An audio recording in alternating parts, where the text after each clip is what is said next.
Just like with every decade-old game with half-dead PvP scene and its parent company too busy making Ultimate Yellowstone Simulator to fix its PvP problems, there are many outdated, outsourced, mistaken or downright delusional opinions floating around the community.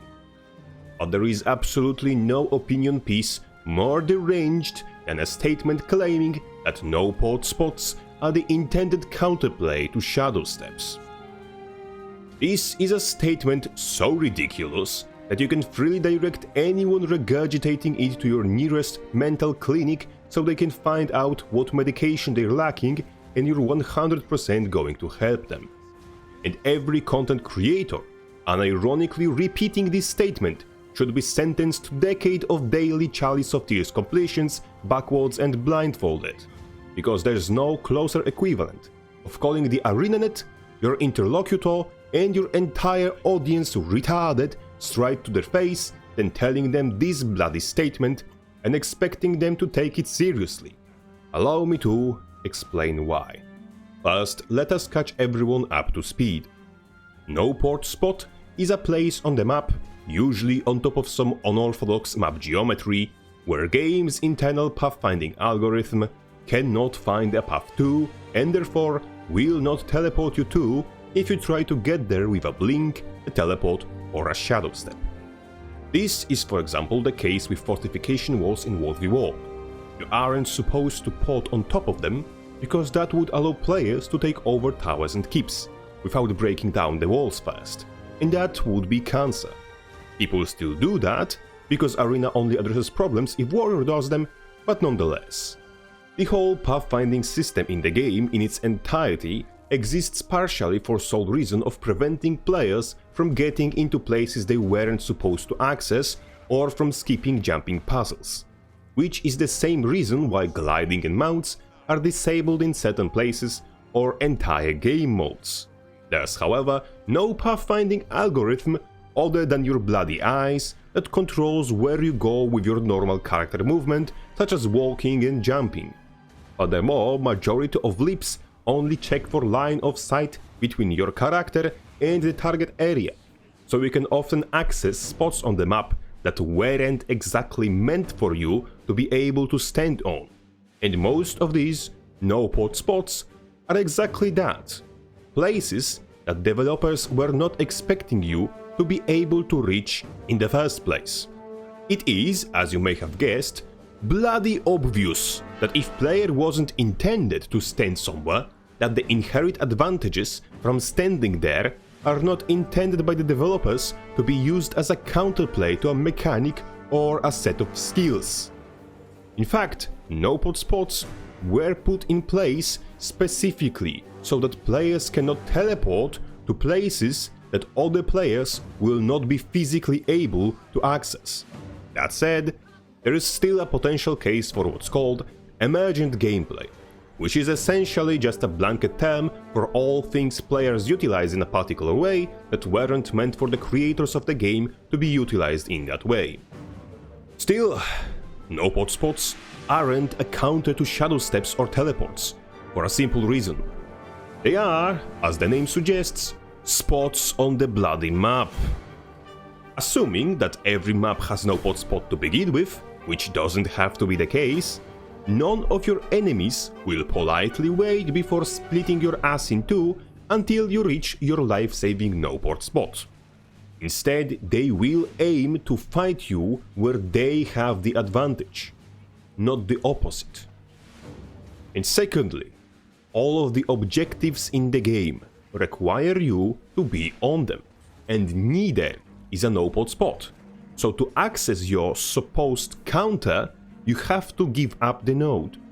Ergo, the phrase "no-port spots are counter to ports" is synonymous with "losing is the counter to ports." Of course, someone may bring up kiting off of the node as an argument against mine.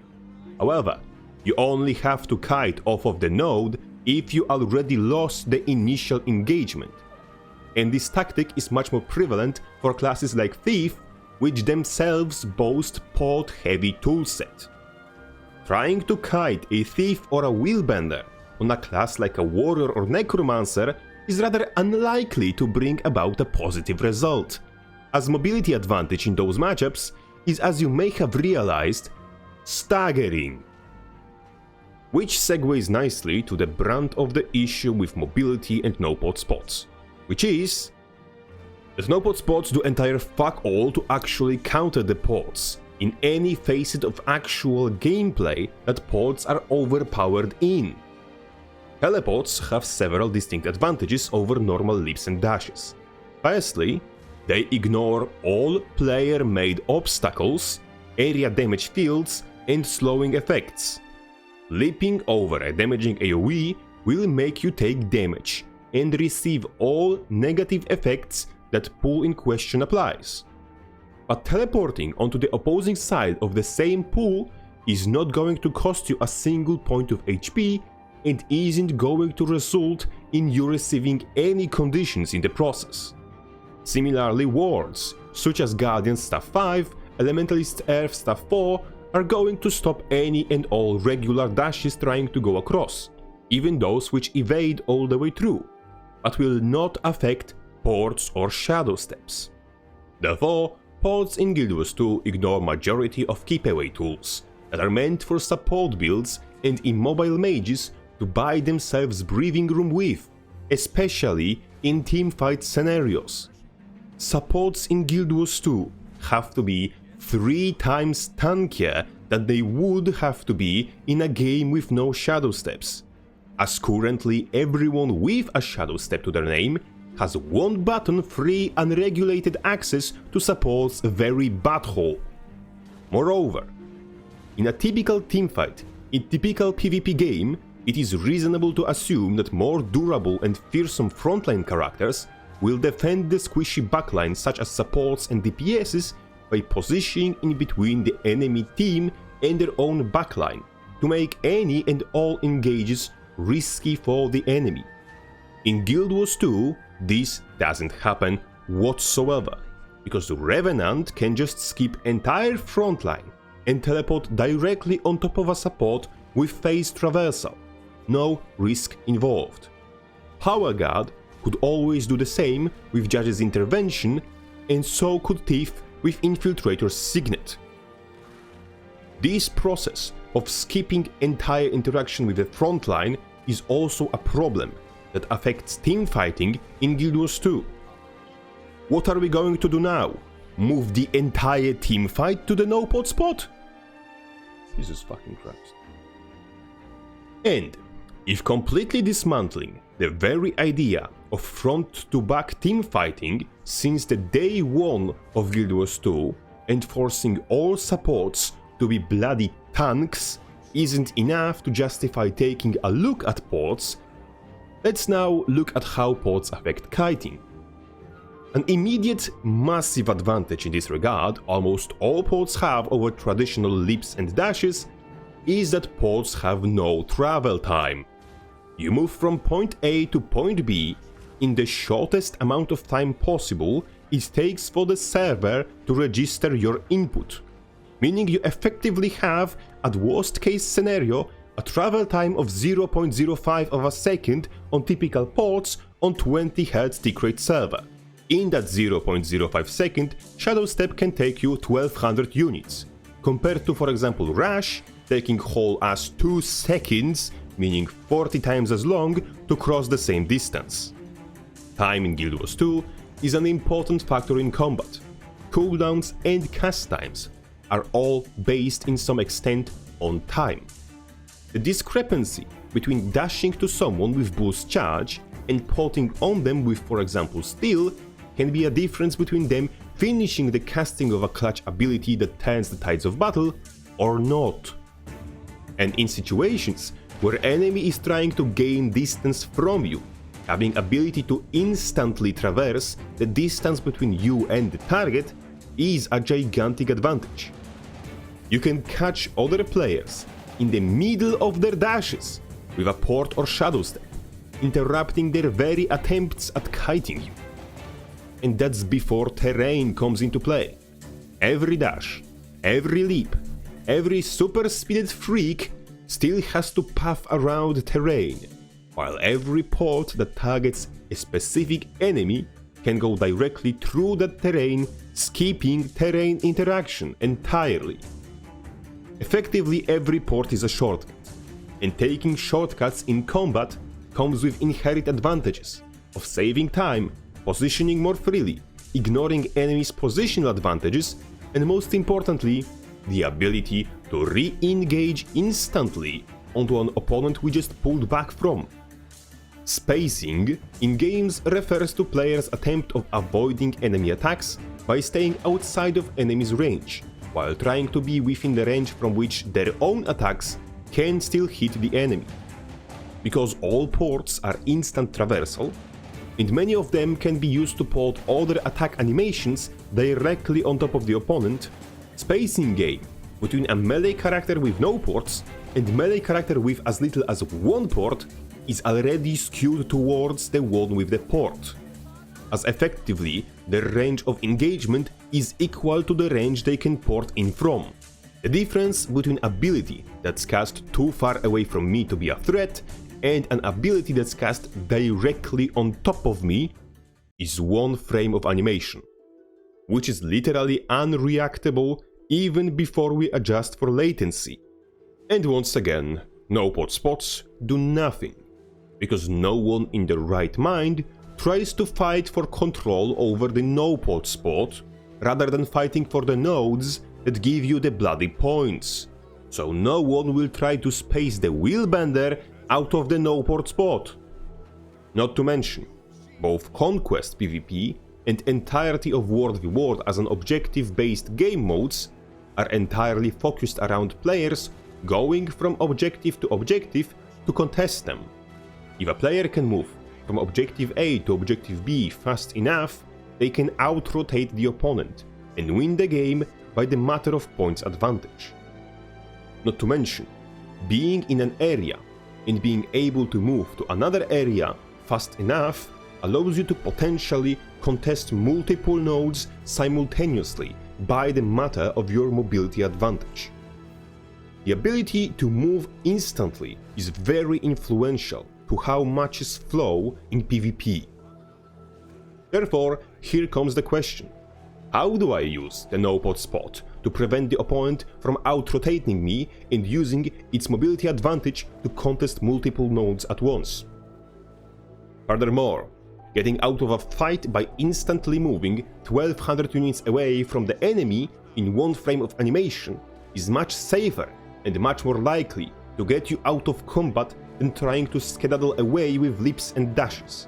Because firstly, dashes have travel time, and secondly, they can be interrupted or prevented by wards or CC. Consider how do you use dashes to escape guard porting on top of you with Hammer 5 circle. With dashes, leaps, whatever, you cannot leave the circle. You have to burn stability. So if you already spent your stability access prior to that, you're fucked. With Shadow Step, you can leave for free, no stability required. Even things like Magebane Tether punish you for using Shadow Steps to escape 3 times less than for using a dash, as when you're using a dash, Tether will pull you as soon as you exit the ranged threshold, so you'll end up close to the Spellbreaker. But if you Shadow Step away, because the Shadow Step moves you its entire distance instantly, you'll be pulled from the position you end up at after your Shadow Step, and the Magebane Tether pull always pulls you the same fixed distance. So you can escape Magebane Tether with a Shadow Step. You will end up with around 900 units of distance from Spellbreaker, and if you play any of the mobile classes, he's not going to catch up. But also, since we already mentioned Guardian porting Hammer 5, we have to consider the pitfall of porting the bloody CC skills. Majority of skills in this game are not balanced around being able to land from 1200 range and from behind 3 solid walls. A lot of skills have their power budget entirely revolving around the fact that they are difficult to land. And now, if there exists a possibility of a skill being ported with a Shadow Step, then every skill which can be ported has to be balanced around the fact that it can be ported. which for most of the classes with ports is every fucking skill. This is the reason why Untamed's unnatural traversal got its ability to port other skills completely removed, because none of Ranger skills were balanced around having that utility. But Untamed still has an option to port pet skills with its F1, and that alone is already fucking overpowered as shit. Every skill in a toolkit of a class that has an access to port like Judge's Intervention has to be balanced around the possibility of it being ported. And ask yourself for a moment, are they balanced around it? No, they don't. Ports allow its users to skip terrain hazards, skip zoning and keep away tools, skip positioning in teamfights, skip travel time, skip kiting, skip spacing, skip terrain, skip the time you need to rotate around the map, skip interactions with slower melee builds, skip the risk of entering and exiting fights, skip the need to burn stability to escape from traps and cages, and even the fucking tether which was specifically put in the game to prevent that. And finally, skip all the skill checks you have to normally perform to land a high impact CC, essentially making the port heavy builds able to skip about half of all strategic play in Guild Wars 2's PvP, significantly reducing the knowledge and decision making required from the player playing the port heavy class, and instead offloading all of that knowledge requirement to whoever they are fighting, as that person will now have to learn and keep track of all the cooldowns of all the ports their opponent has access to, and know how to position and play with that cooldowns in mind. This is something completely insane to expect from a new player to learn, and the amount of gameplay depth of spacing, kiting, parkouring, rotating, engaging and disengaging safely, baiting and counter-zoning that a player without ports is forced to learn just to perform at the same basic level as player of port-heavy class who's just pressing their port button on cooldown performs is legitimately unfair.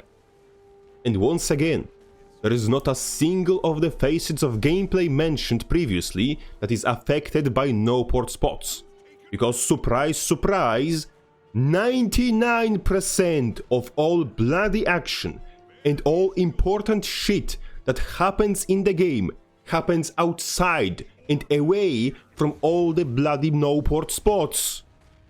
Moreover, majority of Guild Wars 2 players, especially the new ones, will not know what no port spots are and where they are located. Fuck it, I got to platinum like 7 different seasons already, and I don't know how many of the bloody spots even exist or where majority of them are, and never consciously used one, because relying on guard and thief players being just utterly garbage at the game is infinitely more consistent of a winning strategy than putting your faith in no port spots. Very nice fucking counter. We might as well counter power damage with passive cleanse. It certainly won't be less effective of a counter. But the final nail in the coffin for the no port spots is the fact that accepting them as a counter would lead to the literal worst case scenario. If we balance the port heavy classes around the play involving no port spots, then if the fight happens outside the no port spot, it is by default unfair to the class without ports due to the numerous advantages ports have over regular mobility. However, when the fight happens inside the no port spot, it is by default unfair for the class relying on ports because a fundamental portion of their kit is just not working. It's like fighting a shark on land or in water. It's either unfair for it or for you.